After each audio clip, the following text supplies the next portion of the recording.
The garden had emptied swiftly after the maid's trembling announcement, leaving only a few lingering guests, their expressions a mixture of shock and disbelief.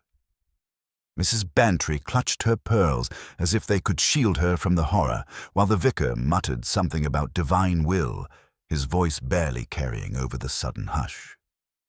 Miss Marple, however, remained calm, her eyes quietly observing the flurry of human reactions as they played out like a small, intricate theatre. She followed the maid, Edith Blake, who seemed incapable of moving with any purpose, down the stone path toward the house. Each step the girl took was hesitant, almost mechanical, as though the very act of walking through the threshold of the rectory held some dreadful consequence. Miss Marple allowed her to take the lead, knowing well that the least interference often revealed the most.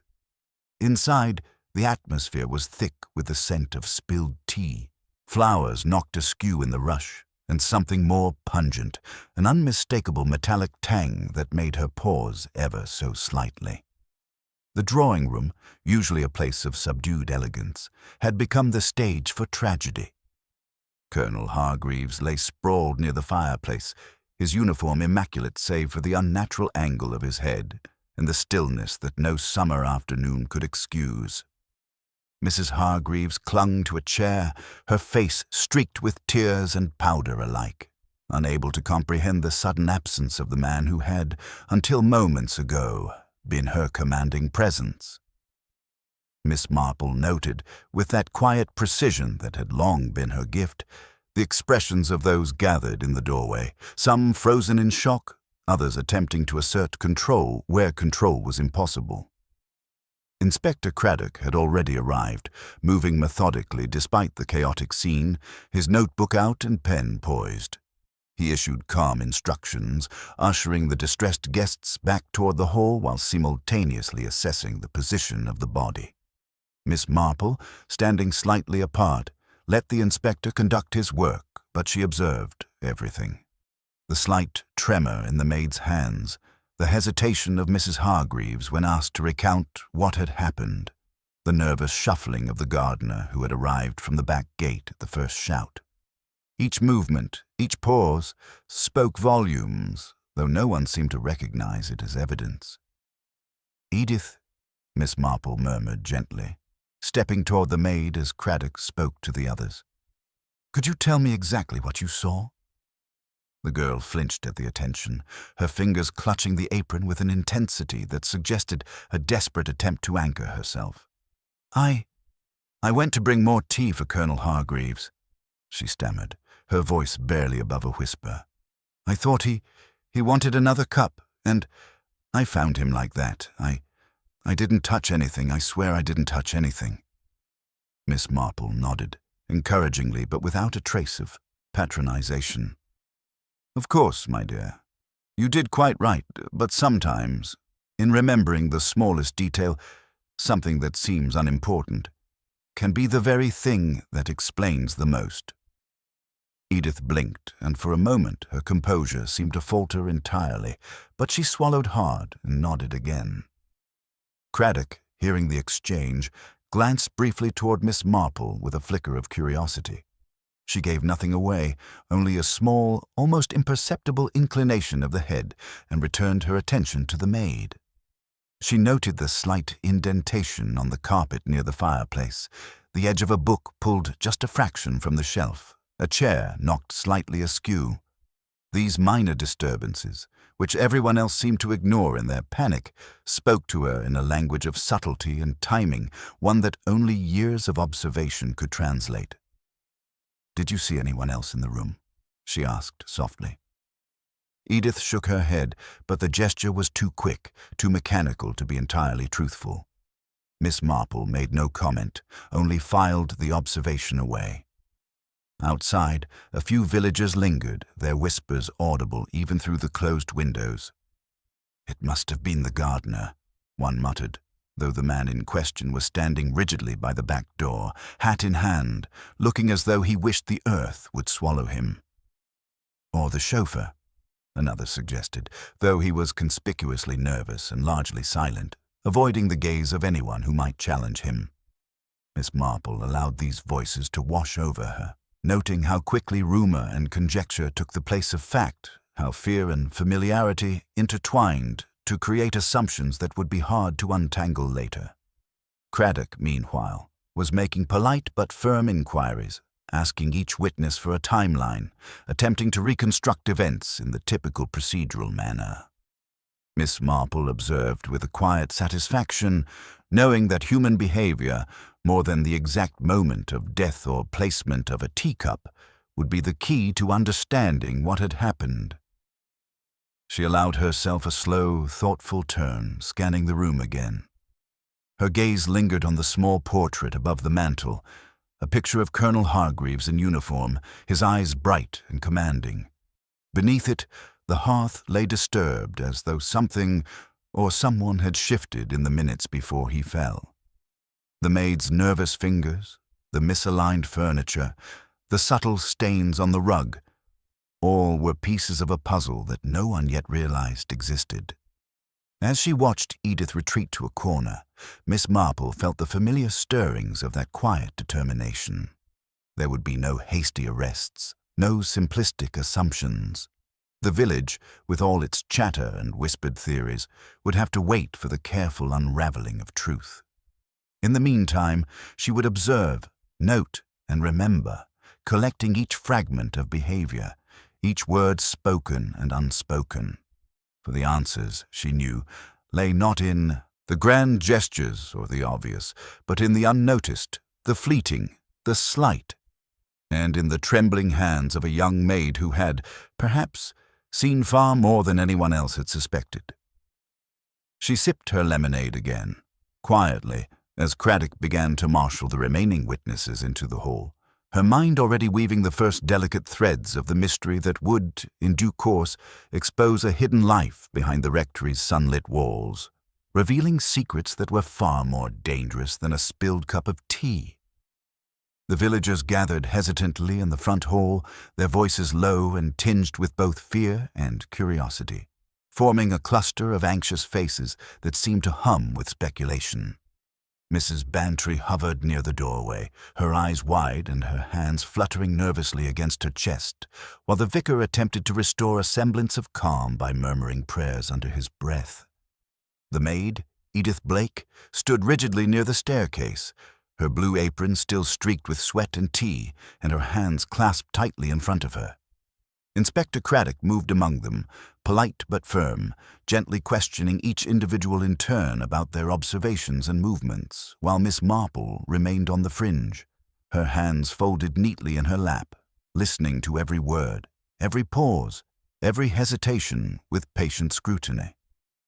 The stories were inconsistent, often overlapping in impossible ways, yet it was precisely in these contradictions that she began to sense the outlines of a puzzle.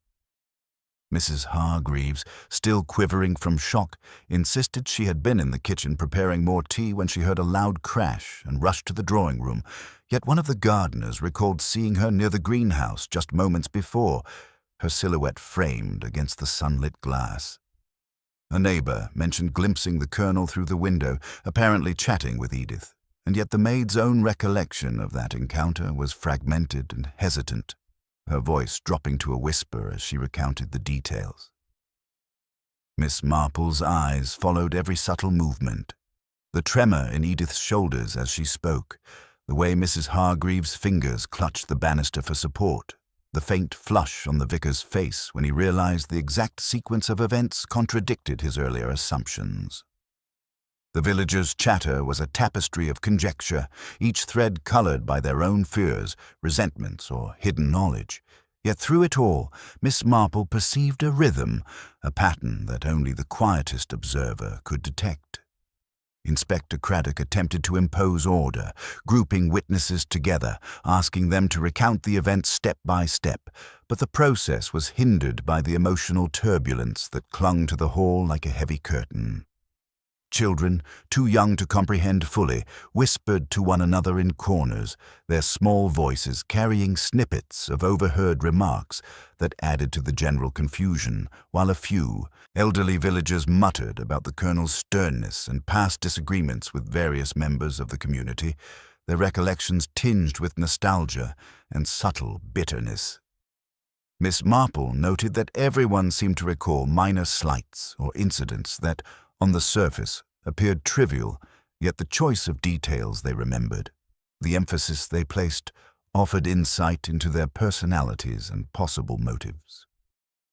Edith, meanwhile, lingered near the back of the group, her gaze flicking repeatedly toward the drawing room as though anticipating some dreadful consequence if she were to approach it too soon.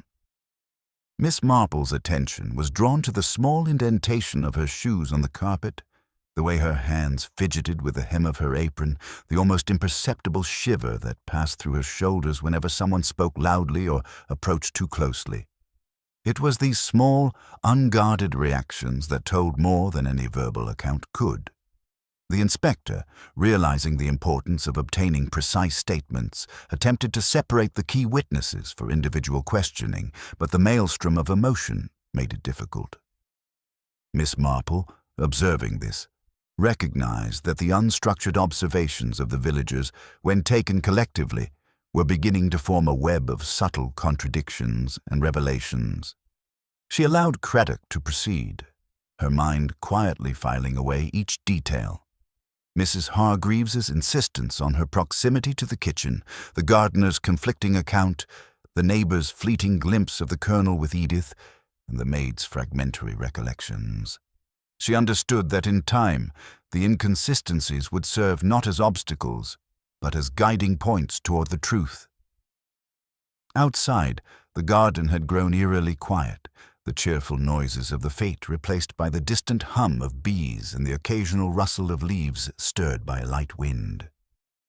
A few villagers had lingered on the edge of the property, whispering among themselves, and Miss Marple caught fragments of their conjecture.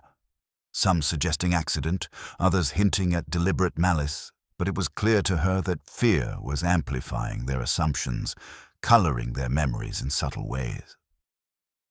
Inside, the inspector moved Edith aside to a quieter corner, gently coaxing her to speak more fully about what she had seen, while Miss Marple stepped closer, offering the girl the calm assurance of someone who understood that every frightened witness needed a steady presence more than interrogation.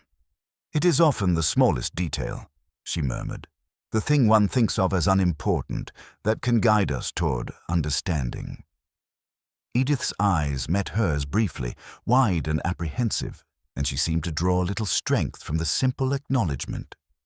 Miss Marple allowed a moment's silence to pass, noting how the child's posture shifted slightly, the tension in her shoulders easing, however, fractionally. She turned her attention back to the room, her gaze sweeping over the various villagers, noting which faces displayed genuine concern, which carried defensiveness, and which bore subtle signs of concealed knowledge or anxiety. Each observation, no matter how minor, was a thread to be woven into the larger tapestry of events. She was aware that the next stage of the investigation would depend not on physical evidence alone, but on these human nuances, on reactions, hesitations, contradictions, and the unguarded gestures that betrayed more than any statement could.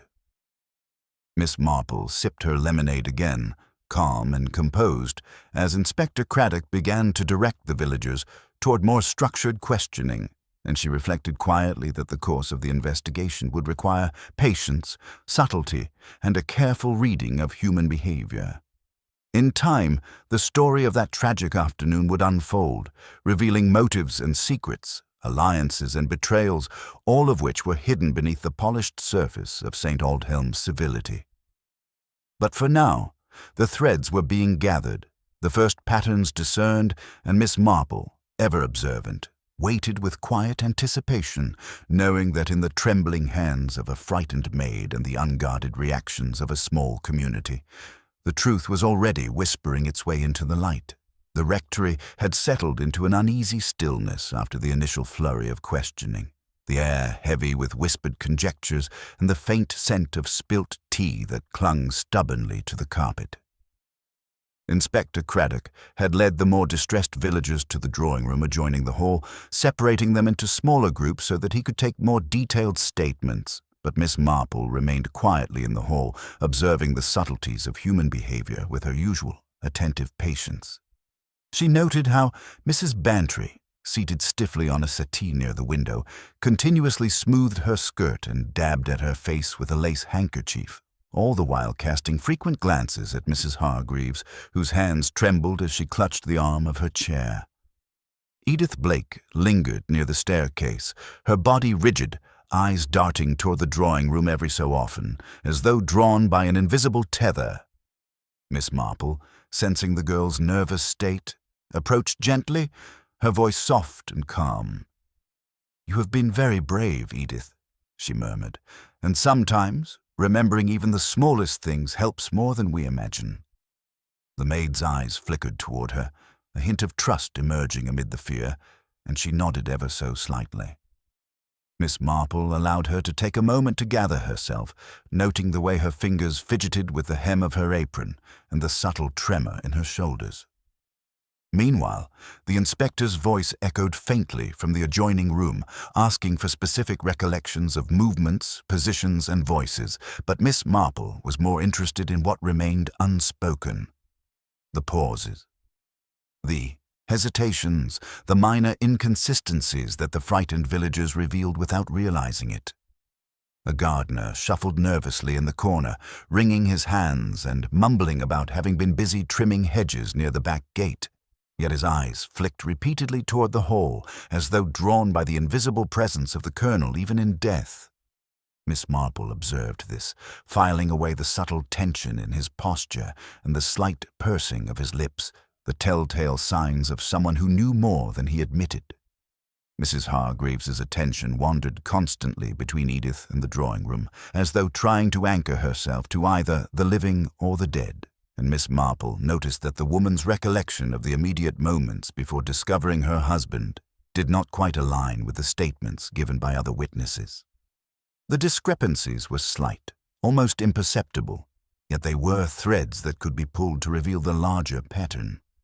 Outside, the garden had grown almost silent, save for the faint rustle of leaves in a gentle breeze and the distant hum of the bees that had earlier attended the flowers. Miss Marple, stepping momentarily to the window, observed the clusters of villagers who lingered, whispering among themselves, their expressions a mixture of morbid curiosity and genuine concern. Their conversations, pieced together in fragments she overheard through the half-open window, were already taking the shape of theories, each influenced by fear and familiarity, yet revealing in their own way the social dynamics of St. Aldhelm's. A neighbor, leaning against the garden fence, speculated in a hushed tone that the gardener must have done it, while another muttered about some imagined slight or grievance, their words unanchored by fact, yet rich with human emotion. Miss Marple returned her attention to Edith, who now sat on the bottom step of the staircase, hands clasped tightly together, her voice barely audible as she recounted the moments leading up to the discovery. I brought the tray into the drawing-room. He was sitting there reading. I thought he wanted the new tea. And then I found him. I don't know how. Her words faltered, and her hands tightened further. Miss Marple, leaning slightly closer, encouraged her gently, careful not to impose or hurry her recollection. "It is quite all right, my dear. Take your time. Every little thing you remember, even what seems unimportant, may help." Edith took a deep breath, and with the faintest quiver, she mentioned a subtle detail, the way the colonel had adjusted the book on the mantel before she approached, the slight shift of a chair that had not seemed quite right at the time. Miss Marple's eyes lit imperceptibly, recognizing in these minor observations the beginnings of a pattern others had overlooked.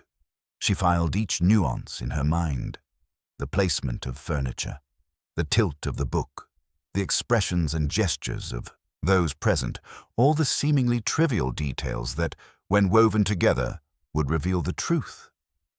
Craddock's inquiries continued, drawing out more statements and clarifying inconsistencies, but Miss Marple understood that the final resolution would rely less on direct testimony than on the subtle interplay of human behavior, the unspoken truths that surfaced in the fleeting glances, the nervous gestures, and the inadvertent slips.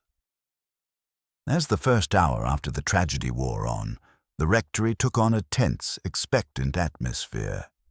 Villagers shuffled in and out, offering condolences, asking questions, or simply trying to comprehend the unthinkable. Miss Marple moved unobtrusively among them, making careful mental notes of how each individual reacted to the news, what they omitted, and what they emphasized, recognizing that these small but telling details would be invaluable in the unfolding investigation. She noted the villagers' attempts to piece together a coherent narrative, the subtle attempts at self-preservation, the occasional flash of genuine sorrow, and the quiet calculations masked beneath polite concern. Each observation was a thread in a complex web of relationships and motivations, threads that only patience, careful attention, and insight into human nature could disentangle. Miss Marple understood that the day's events had only begun to reveal the layers beneath the polite facades of St. Aldhelm's, and that the next phase of her inquiry would require delicate probing, patient listening, and a continued awareness of the smallest, most inconspicuous signs.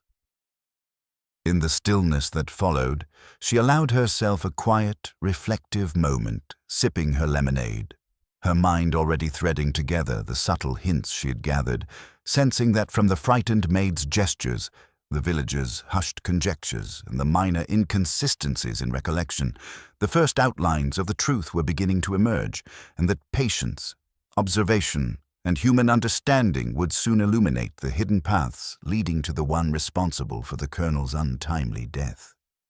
The rectory had grown quieter now that most of the villagers had been gently ushered away by Inspector Craddock, leaving only a few key witnesses and the household staff within earshot. The hall, though physically unchanged, seemed charged with an almost tangible tension, as if the very walls had absorbed the shock of the day.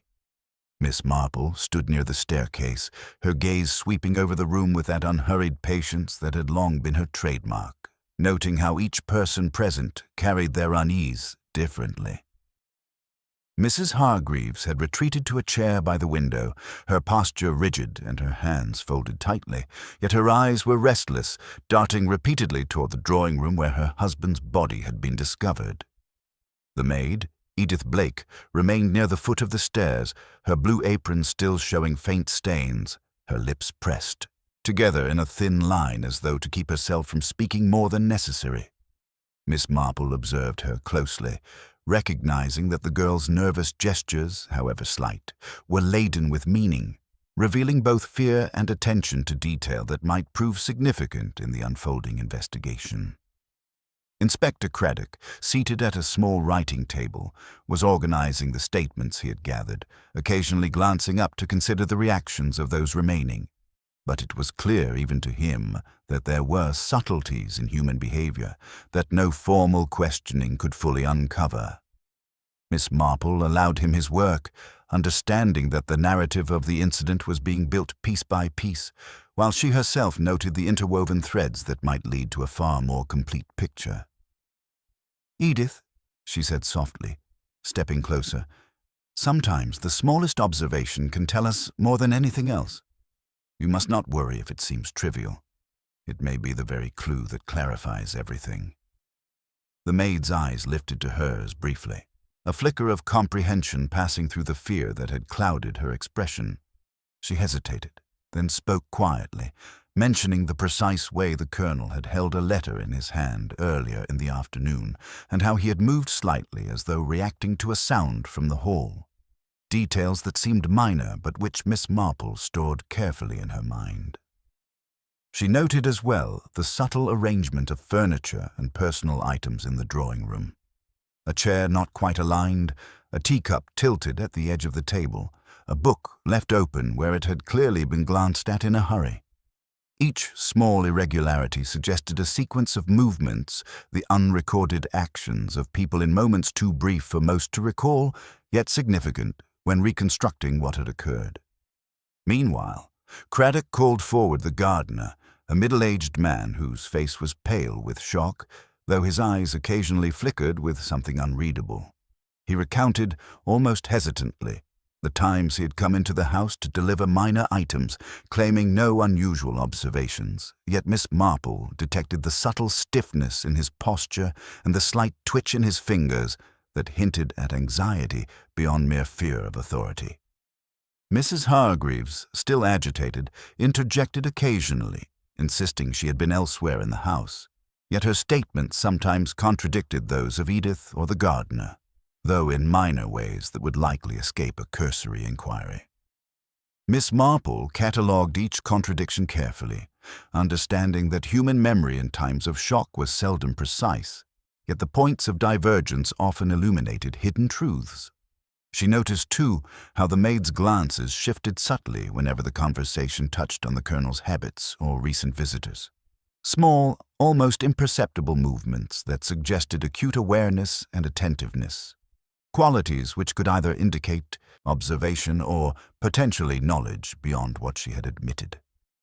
Outside, the fading sunlight cast long shadows across the garden, and the faint sounds of departing villagers filtered through the windows. Even in this quiet, there was an undercurrent of unease, the sense that everyone present was acutely aware of the fragility of normal life in St. Aldhelms, a village usually governed by routine and gentle social rhythms.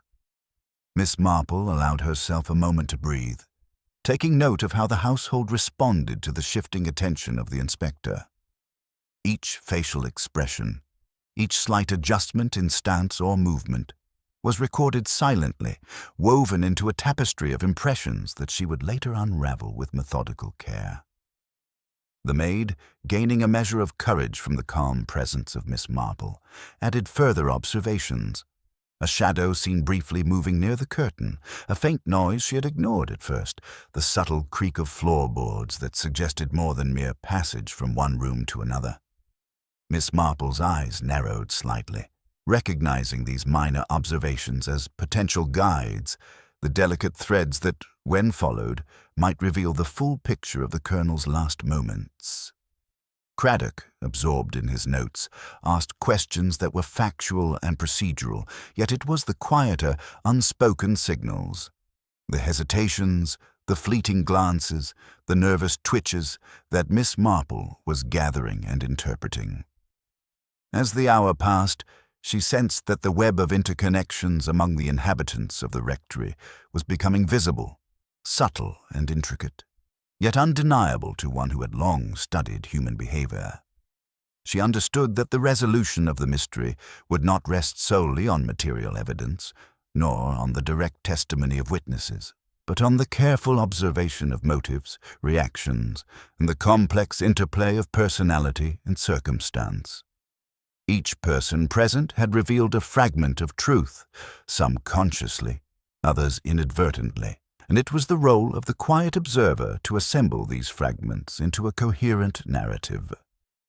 Miss Marple, sipping her lemonade once more, allowed the events to settle around her, knowing that in time the subtle hints, the minor contradictions, and the fleeting gestures she had noted would converge to reveal not only what had occurred that afternoon, but why it had occurred, and who had been the agent of such a sudden, violent disruption to the serene world of St. Aldhelms.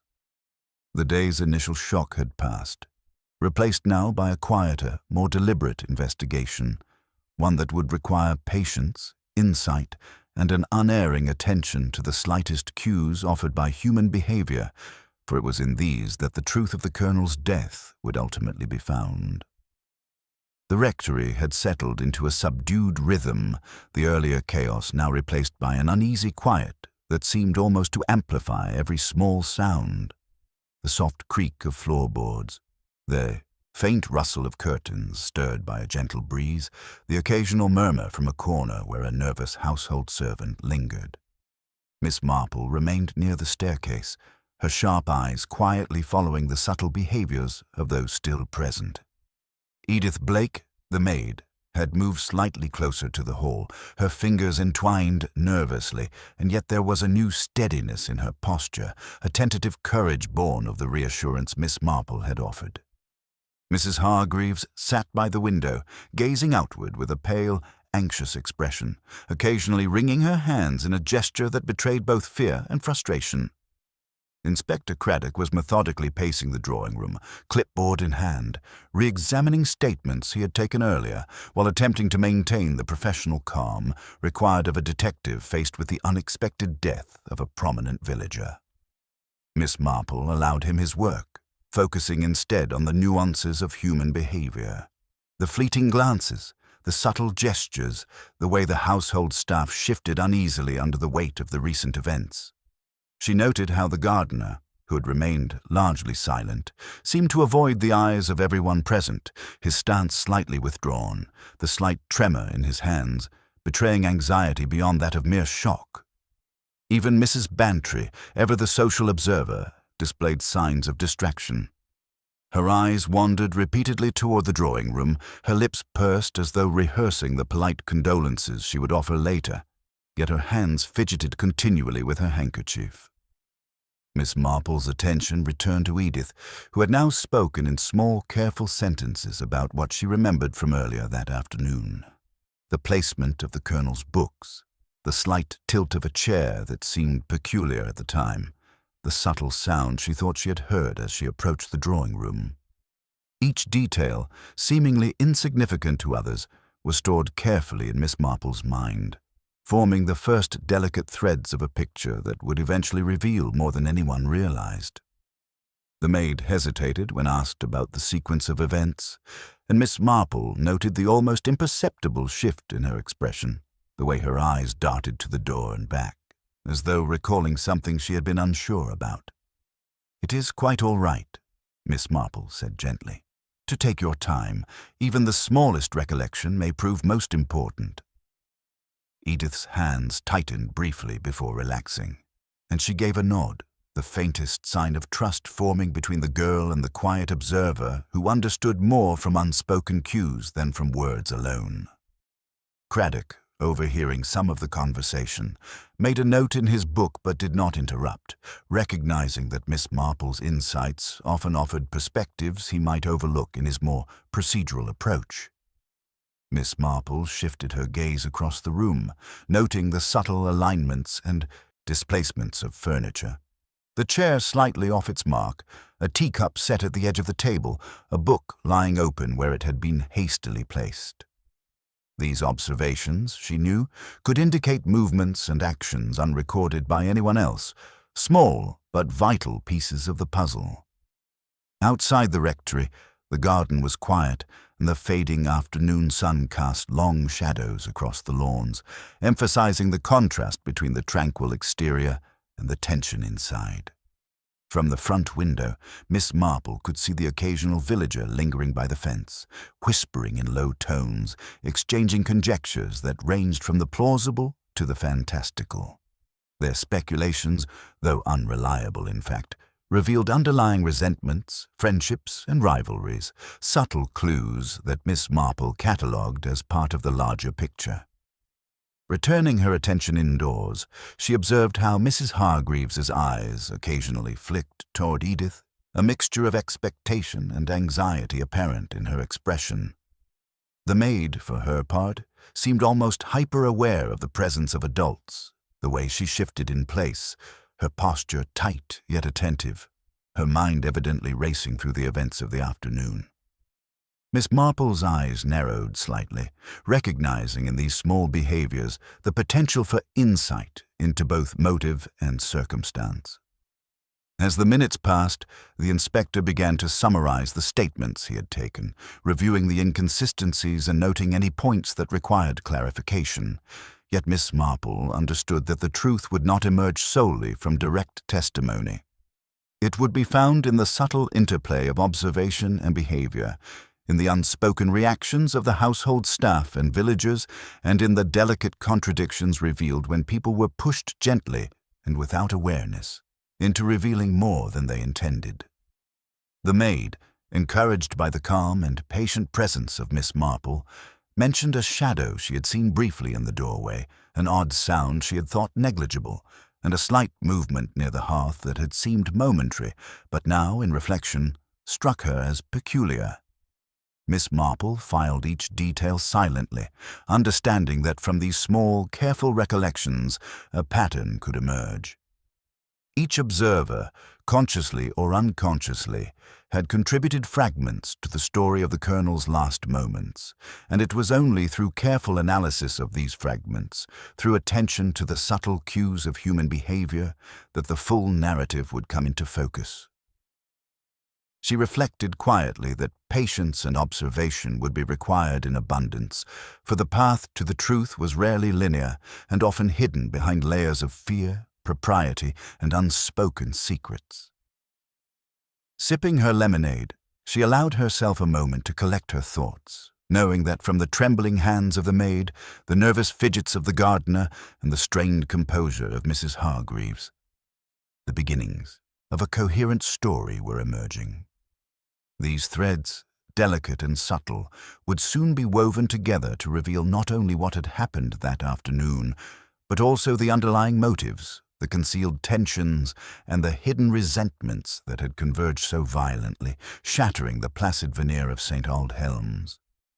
The day's events had transitioned from sudden shock to deliberate inquiry, each small observation adding weight to the growing tapestry of mystery, and Miss Marple, ever attentive, understood that the quietest moments often carried the most telling truths, guiding the investigation one careful step closer to resolution. The evening settled over the rectory, with a quiet that contrasted sharply with the turmoil of the day, the fading sunlight casting long shadows across the polished floors and darkening corners of the house. Inside, Miss Marple moved with her customary quiet deliberation, taking the opportunity to observe the household in moments when the official inquiry was momentarily paused. Edith Blake had been allowed to sit on a small chair near the window, her hands still trembling slightly, though there was a faint improvement in her composure, a tentative steadiness that suggested she was beginning to trust the presence of the quiet, observing woman at her side. Miss Marple's eyes roamed the room, cataloguing every subtle sign of stress or hesitation in the servants and remaining family members. Mrs. Hargreaves had moved closer to the hearth where her husband had fallen, her face pale and drawn, her hands occasionally touching objects as though seeking a tangible link to the reality she struggled to accept. The maid's gaze, however, was fixed on the drawing-room doorway, and Miss Marple, noting the flicker of recognition and fear in her eyes, knew that Edith had witnessed something others had overlooked. Craddock had retreated to the writing desk in the corner, reviewing notes, making comparisons between the accounts he had collected, and methodically attempting to construct a timeline of events. Yet Miss Marple understood that the smallest deviations in human behavior often revealed more than official records could convey. She leaned closer to Edith, her voice a quiet murmur.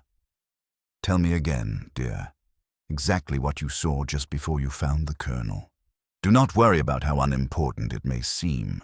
Even the slightest observation can prove crucial." The girl hesitated, biting her lip, then spoke in a soft, careful tone, describing the exact way the Colonel had reached for his papers, how his sleeve had caught slightly on the edge of the desk, the way he had shifted before she entered, and the sound of a door moving somewhere in the corridor behind her. Miss Marple listened attentively, her mind recording each fragment with meticulous care. Outside, the garden was bathed in the soft glow of twilight, the faint scent of roses and freshly cut grass lingering in the air, but the villagers who had remained curious at the edges had mostly departed, leaving only an occasional murmur from someone passing the gates, speculating in hushed tones about the tragedy. Miss Marple's attention returned indoors, where she observed the minor disturbances in the room. The slight tilt of a chair near the window, the half-open book on the side table, the careful way Mrs. Hargreaves had arranged flowers earlier in the day that now appeared somewhat disordered. Each of these small irregularities spoke of movement, hesitation, or attention, subtle indicators of human behavior that, when read correctly, could provide insight into sequence and motive. The maid, sensing that her observations were being received without judgment, added a further detail. The colonel had glanced briefly over his shoulder as though expecting someone, a gesture so fleeting that she had nearly dismissed it at the time. Miss Marple's mind noted it with quiet satisfaction, understanding that such a moment, however slight, could be pivotal in understanding the actions and intentions of the deceased and those around him. Craddock, now moving among the witnesses again, asked clarifying questions, focusing on timing and placement, yet Miss Marple found the interplay of reactions far more telling than any verbal answer alone. The gardener, seated quietly in a corner, seemed increasingly uneasy under her gaze, his hands twisting together, his foot tapping lightly on the floor, while Mrs. Hargreaves' shoulders remained rigid, her eyes darting involuntarily toward the drawing-room whenever the conversation circled near her late husband's habits or visitors. Miss Marple catalogued each movement, aware that human reactions often contained the truth even when words concealed it. The evening shadows lengthened, deepening the corners of the rooms, and the atmosphere of anticipation seemed almost tangible. Edith's recollection continued, hesitant at times, yet revealing subtle clues.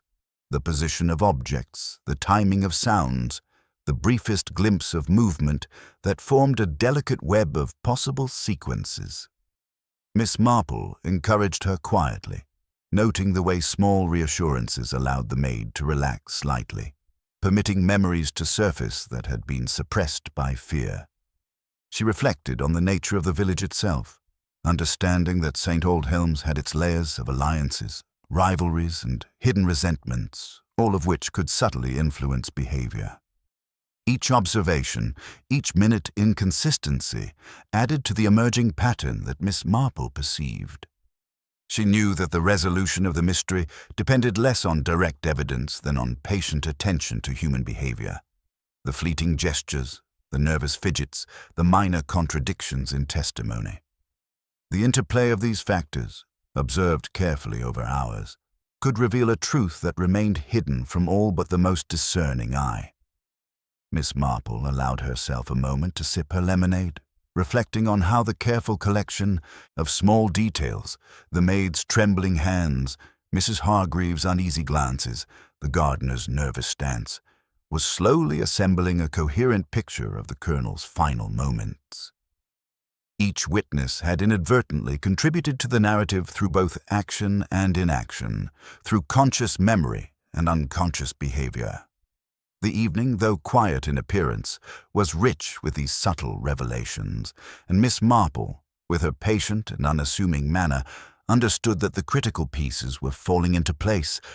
The shadows lengthened further, and the rectory's quiet interior seemed to hum with unspoken tension, as if the house itself were aware that the day's events had unsettled more than just the physical space.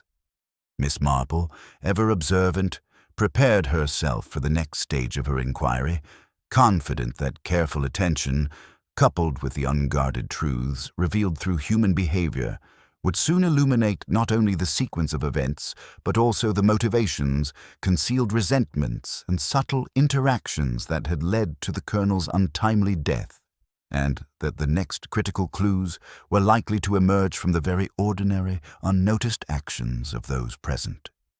As twilight deepened into early evening, the rectory seemed to hold its breath, the air dense with unspoken thoughts and the lingering weight of sudden tragedy. Miss Marple moved slowly through the hall, her gaze taking in the subtle shifts in posture, the micro-expressions that betrayed the thoughts people were unwilling to voice. Edith Blake, still seated near the staircase, appeared more composed than before, though a faint tension remained in her shoulders and hands, a nervousness that suggested she had seen more than she dared admit aloud. Miss Marple's presence was quiet, unassuming, yet attentive. She allowed the maid to speak at her own pace, noting the way each detail was offered with hesitation and care, each fragment of memory a piece of a puzzle that most others overlooked. "Tell me about the sound you heard, Edith," she said gently, leaning closer without imposing. "The noise that seemed insignificant at the time." The girl hesitated, biting her lip, then whispered of a faint scuffing, a soft scrape as though a chair or piece of furniture had been shifted abruptly, just seconds before she entered the room. Miss Marple's eyes flickered briefly, storing the information, understanding that even the smallest, almost imperceptible detail could carry weight when combined with other observations. Across the hall, Mrs. Hargreaves remained seated, her hands folded tightly in her lap, her eyes flicking occasionally toward the doorway, betraying an anxious anticipation that Miss Marple noted with interest.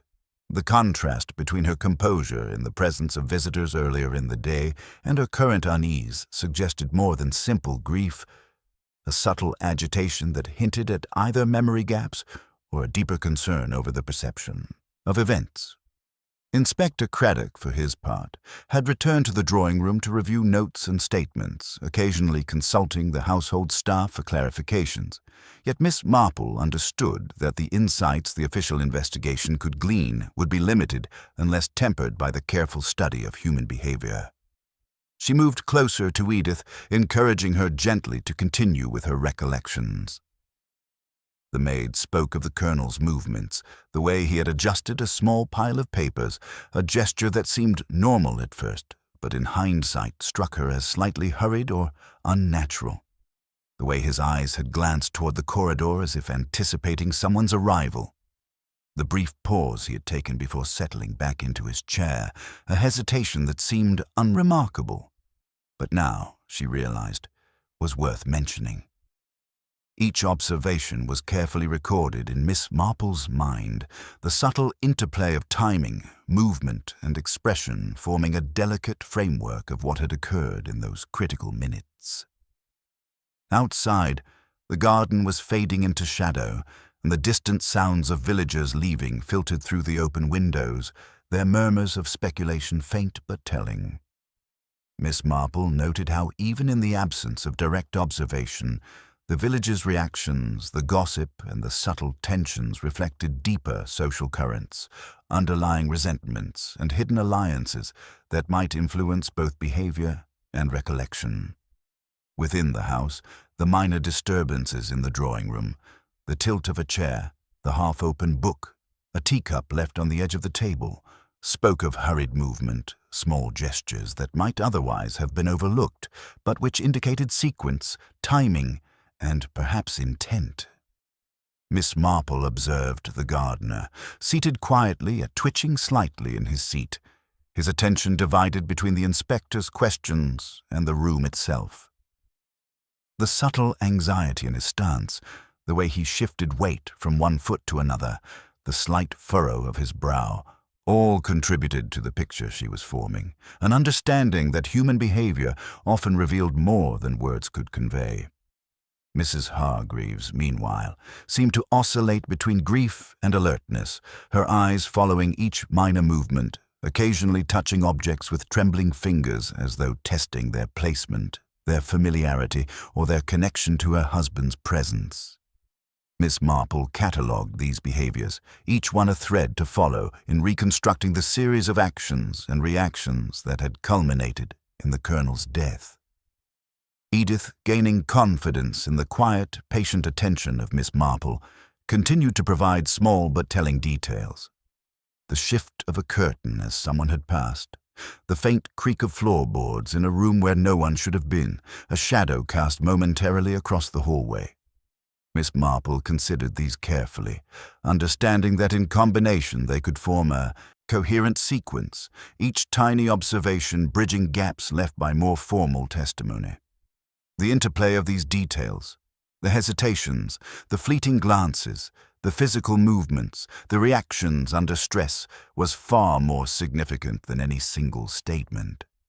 She realized that while Craddock's formal notes would capture facts, it was in these human subtleties that the true story was beginning to reveal itself. The evening air cooled slightly, drifting through open windows and stirring the curtains. Yet inside the rectory, time seemed suspended in a delicate tension. Miss Marple, observing, reflecting and quietly connecting the fragments of recollection, understood that the next revelations would not come from overt confessions or obvious clues, but from continued careful attention to the smallest, most telling human behaviors. Each gesture, each glance, each inconsistency carried significance, and she was ready to follow these threads as they emerged, unraveling the deeper narrative that lay beneath the surface of ordinary appearances, and guiding the investigation toward the truths that had been concealed until now, waiting quietly in the gestures and actions of those present during that fateful afternoon. The night had descended fully upon the rectory, casting the rooms in a softened gloom that heightened every shadow and exaggerated the smallest movements. Inside, Miss Marple moved quietly from one part of the hall to another, her attention focused on the subtle interactions between the household and the lingering air of unease that clung stubbornly to the walls. Edith Blake, now seated closer to the hearth, seemed to have gained a measure of calm, her hands folded neatly in her lap, though a faint tension remained in the set of her shoulders and the occasional nervous glance toward the drawing-room. Miss Marple's eyes followed these micro-movements with keen interest, understanding that the smallest gesture could reveal a hidden truth and that the girl's observations, though hesitant and tentative, might hold the key to unraveling the puzzle. Mrs. Hargreaves had moved from the window to a chair near the sideboard, arranging and rearranging a set of letters in a way that seemed unconscious but was revealing. Her fingers trembled slightly as she lifted each one, and Miss Marple noted the subtle hesitations, the careful placement, and the occasional pause that suggested more than mere grief. There was a tension underlying her actions, an anxious attention to detail that spoke of either fear or concealment. Inspector Craddock continued his methodical examination of the statements he had gathered, but Miss Marple was aware that the external facts, while necessary, would not alone provide the answer. It was the interplay of human behavior, the unspoken tensions, and the fleeting reactions under stress that carried the real insight into the events of the afternoon. She returned her attention to Edith, encouraging the girl to recount any further impressions she had noticed, no matter how trivial they might seem.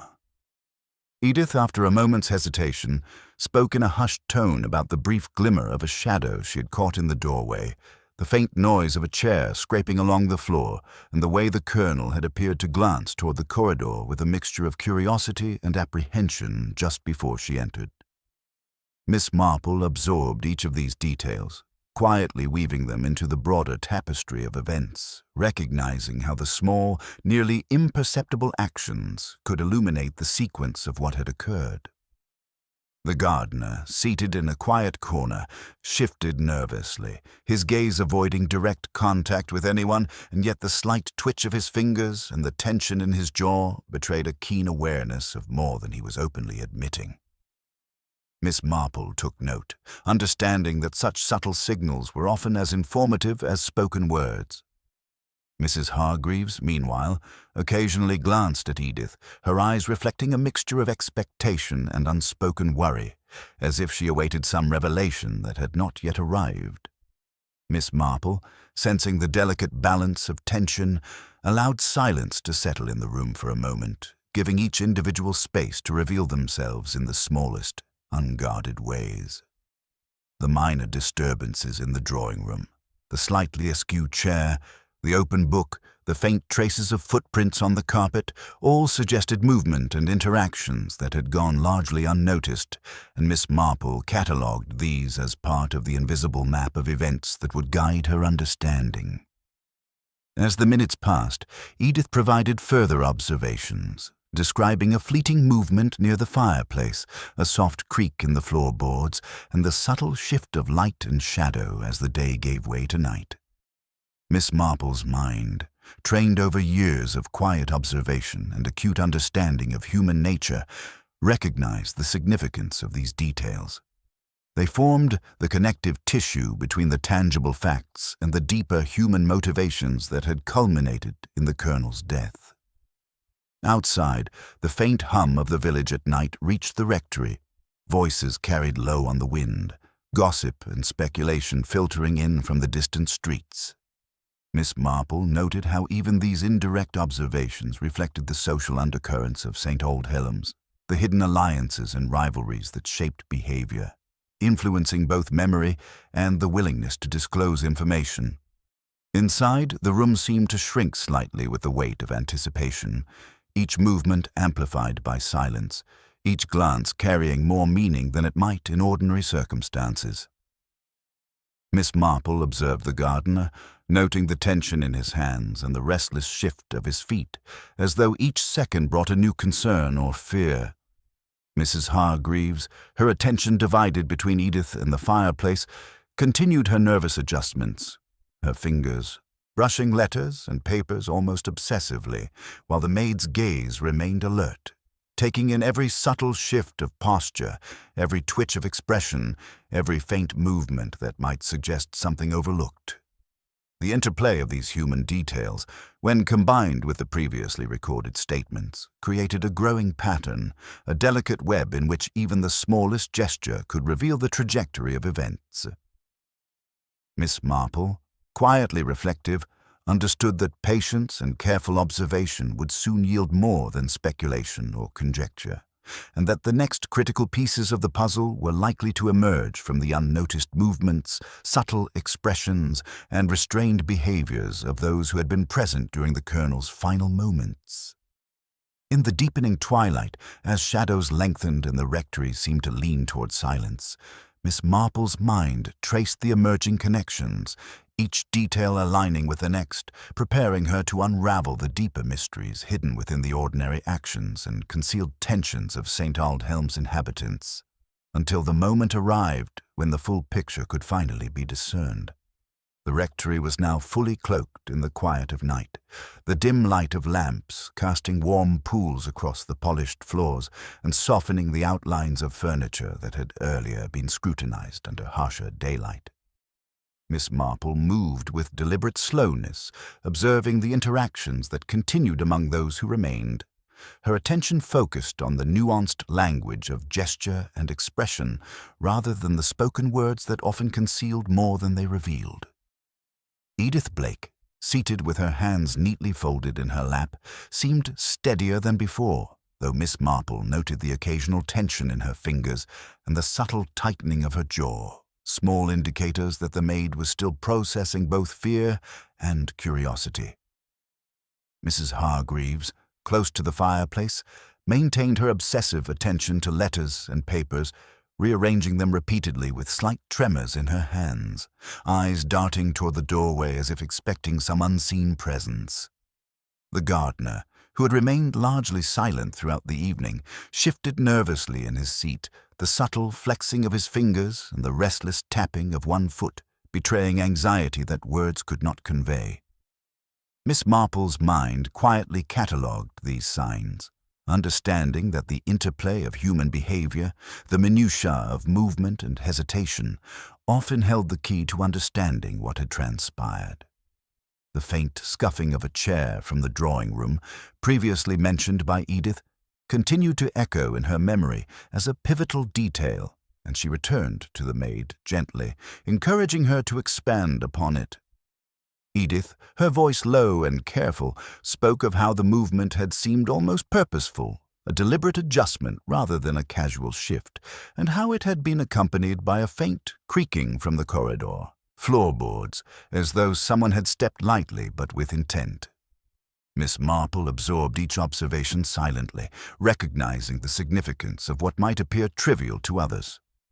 She allowed the moments of reflection to pass without interruption, giving the household members space for unguarded gestures and involuntary reactions, knowing that such glimpses often revealed more than direct questioning ever could. The room seemed to breathe with quiet tension, the shadows cast by the lamps lengthening and retreating as the evening deepened, creating a stage for subtle human dramas that unfolded within the confines of the rectory. Mrs. Hargreaves's fingers brushed over papers repeatedly, and Miss Marple noted the deliberate pauses, the minute hesitations, the almost imperceptible flickers of her eyes toward Edith in the doorway. These movements, while seemingly inconsequential, carried the weight of attention and awareness, suggesting knowledge or concern that might otherwise have remained hidden.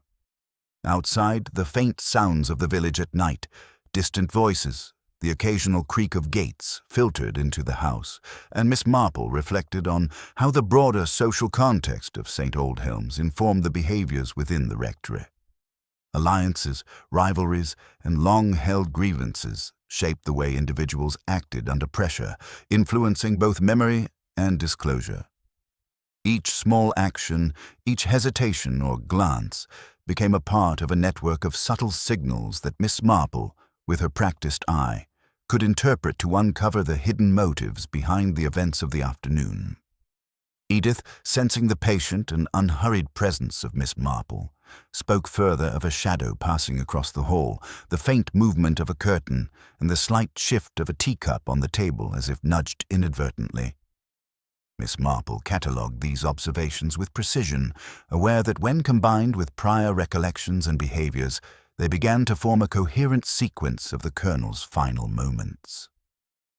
The gardener, still restless, fidgeted in his chair, and the subtle signs of unease suggested either an awareness of something unspoken or the latent fear of being implicated, however indirectly, in the events.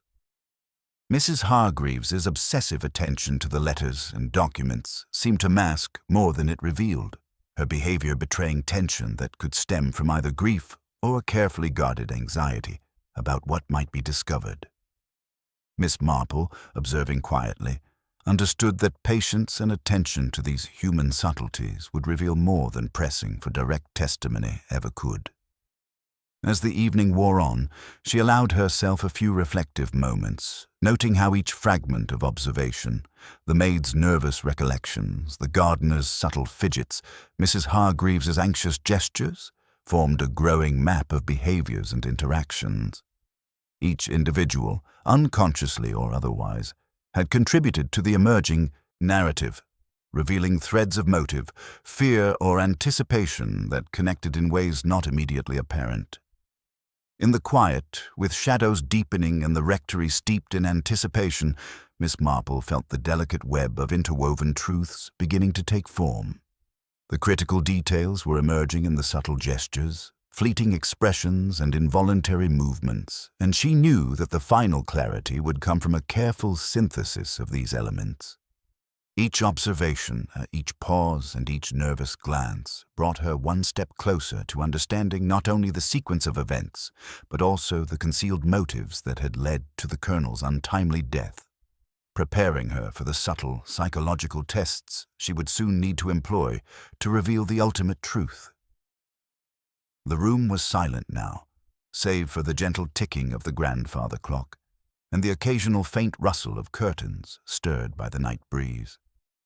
Miss Marple, seated near the hearth, had allowed the day's observations to settle in her mind, the fragments of recollection and subtle gestures carefully arranged into a delicate pattern that only now revealed its true significance. Edith Blake, the maid, sat beside her, still pale but no longer trembling, her hands resting loosely in her lap, as though the simple act of recounting what she had seen had begun to ease the weight of fear that had oppressed her since the afternoon. Mrs. Hargreaves remained near the fireplace, the letters and papers that had so absorbed her attention now lying neatly stacked on the sideboard, her posture less rigid, though her eyes betrayed a lingering unease. Inspector Craddock, standing quietly near the doorway, had been invited to witness what Miss Marple now intended to demonstrate. She began, speaking in her gentle, precise manner, recounting the sequence of events as she had reconstructed it from the seemingly trivial observations and subtle behaviours she had catalogued over the course of the evening. The Colonel had indeed been startled by a presence he had not anticipated, a shadow crossing the hall at a precise moment when Edith had been unaware, the slight creaking of floorboards confirming that someone had been moving in the corridor. The scuff of a chair, the displacement of a teacup, and the imperceptible tilt of the book on the table had been small but telling markers of movement, revealing not only the order of events but the intentions behind them. Edith's recollections, previously dismissed as minor details, now formed the critical link in understanding the exact timing of the Colonel's last moments. Miss Marple's voice remained calm, unassuming, yet each carefully chosen word drew a visible reaction from the people in the room. The gardener shifted slightly, a faint flush coloring his cheeks as Miss Marple gently indicated the significance of the shadow he had moved to avoid in his earlier movements, the subtle hesitation he had displayed when questioned about the corridor.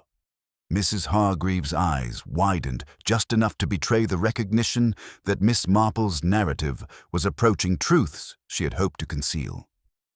With quiet precision, Miss Marple outlined the human motives entwined with the sequence of events. Small resentments, long-buried grievances, and the desire to maintain appearances had guided actions that, though imperceptible in isolation, formed a coherent chain when examined together. She described how the gardener, who had been deeply aware of tensions within the household, had acted impulsively in a moment of fear, his movement inadvertently causing the chain reaction that had led to the Colonel's fatal fall. The maid's careful observation of these movements, combined with her recording of minor noises and subtle gestures, had provided the critical evidence needed to reconstruct the scene accurately. Craddock, listening intently, began to piece together the explanation alongside Miss Marple, recognizing how the interplay of behavior, hesitation, and unconscious cues had revealed what traditional investigative methods alone could not. Miss Marple, allowing the tension to settle, addressed Mrs. Hargreaves directly in the gentlest terms possible, revealing the truth in a manner that left no room for denial while sparing unnecessary humiliation. The actions that had seemed inexplicable, the small disturbances and fleeting shadows, now made sense.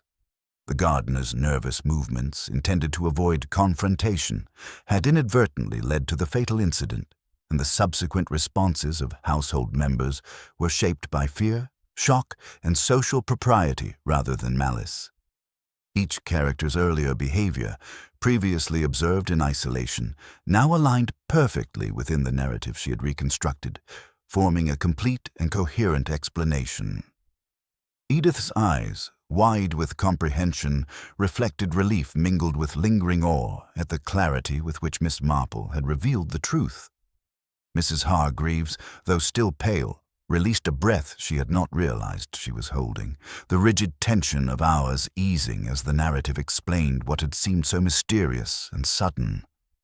The gardener, whose anxiety had been carefully noted from the outset, now understood that the revelation was not a condemnation, but a recognition of circumstance, the result of fear and instinct rather than deliberate intent. Inspector Craddock, ever practical, nodded in acknowledgement, recording the final account with an understanding that it was the observation of human nature, not merely forensic evidence, that had brought clarity to the case. Miss Marple, with the quiet composure that had marked her throughout, reflected briefly on the nature of human behavior, the way fear, secrecy, and unspoken rivalries could converge in a single moment to create a tragedy that seemed inexplicable until carefully unraveled. The household, now absorbing the explanation, began to return to a tentative calm. The immediate shock had passed, replaced by comprehension and, for some, relief.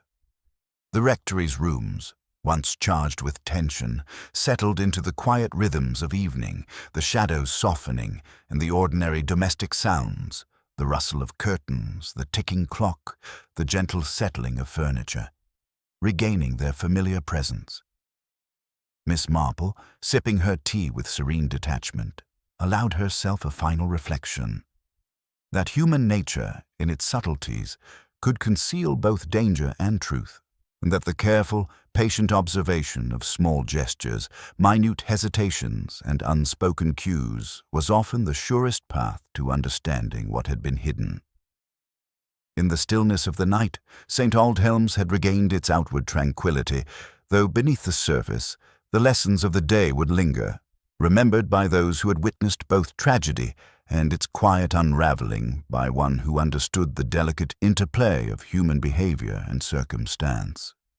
The case was resolved, the truth revealed, and Miss Marple, ever composed, had once more demonstrated the understated power of careful observation and the insight that comes from seeing what others overlook, leaving the village to its evening calm with the assurance that, in time, ordinary life would resume, subtly altered by what had transpired.